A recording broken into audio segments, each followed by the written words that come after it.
Assalamualaikum warahmatullahi wabarakatuh.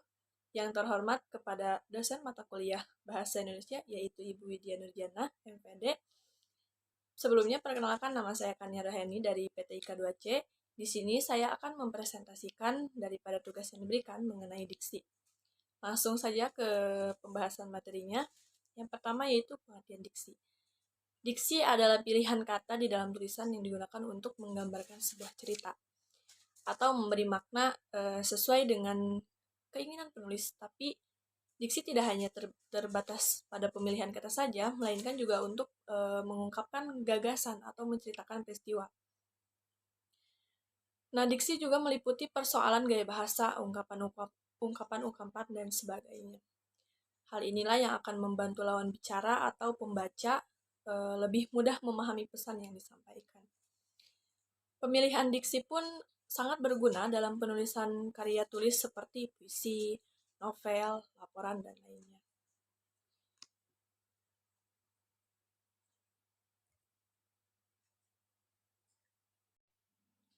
Selanjutnya ada fungsi diksi dalam menyusun kalimat. Yang pertama, memudahkan pembaca atau pendengar dalam memahami dan mengerti apa yang ingin disampaikan. Yang kedua, kata yang disampaikan menjadi lebih jelas sehingga terasa tepat dan sesuai dalam konteks penggunaannya. Yang ketiga, mengantisipasi terjadinya interpretasi atau tafsiran yang berbeda antara penyampaian kalimat dengan penerimanya. Yang keempat, diksi yang bagus dan sesuai dapat digunakan untuk memperindah kalimat sehingga cerita yang dibuat bisa lebih runtut dengan mendeskripsikan karakter tokoh, latar dan waktu serta alur cerita. Yang kelima, untuk menggambarkan ekspresi terhadap ide dan gagasan yang akan disampaikan. Dan yang keenam, membuat komunikasi yang terjalin menjadi lebih efektif dan efisien. Di sini juga ada tujuan diksi. Tujuan diksi itu adalah untuk memperoleh keindahan guna menambah daya ekspresivitas, maka sebuah kata akan lebih jelas gitu. Jika pilihan kata tersebut tepat dan sesuai, ketepatan pilihan kata bertujuan agar tidak menimbulkan interpretasi yang berlainan antara penulis atau pembaca dengan pembaca atau pendengar. Sedangkan kesesuaian kata bertujuan agar tidak merusak suasana. Selain itu berfungsi untuk menghaluskan kata dan kalimat agar terasa lebih indah. Selanjutnya macam-macam diksi berdasarkan maknanya. Yang pertama yaitu makna denotatif.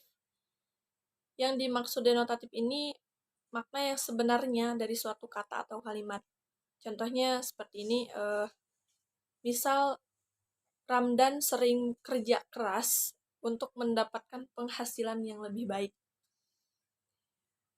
Misal Ratu adalah seorang yang gemar membantu, dia disukai banyak orang gitu. Cerita berinvestasi sejak dulu, sekarang ia mendapatkan keuntungan melimpah. Dan yang kedua, makna konotatif. Konotatif adalah kata atau kalimat yang memiliki arti bukan sebenarnya. Contoh, Riko harus membanting tulang untuk menghidupi keluarganya. Atau Hana adalah seorang kutu buku, itu sebabnya ia banyak tahu tentang berbagai hal. Juliet suka berinvestasi sejak dulu. Tahun ini ia mendapat durian runtuh.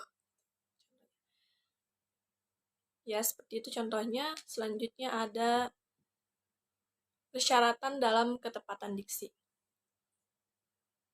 Menurut Goris Keraf, ada beberapa syarat dalam ketepatan diksi. Di antaranya penggunaan kata konotasi dan denotasi secara cermat, penggunaan kata sinonim atau hampir sama maknanya secara cermat, dapat membedakan kata-kata yang memiliki ejaan yang mirip. Penggunaan kata kerja pada kata depan harus secara idiomatis, harus dapat membedakan kata khusus dan umum dalam tulisan atau pidato agar ketepatan diksi terjamin. Memperhatikan pemilihan kata yang tepat secara berkelanjutan dalam suatu tulisan ataupun pidato. Mungkin itu saja presentasi dari saya, kurang lebihnya mohon maaf. Wassalamualaikum warahmatullahi wabarakatuh.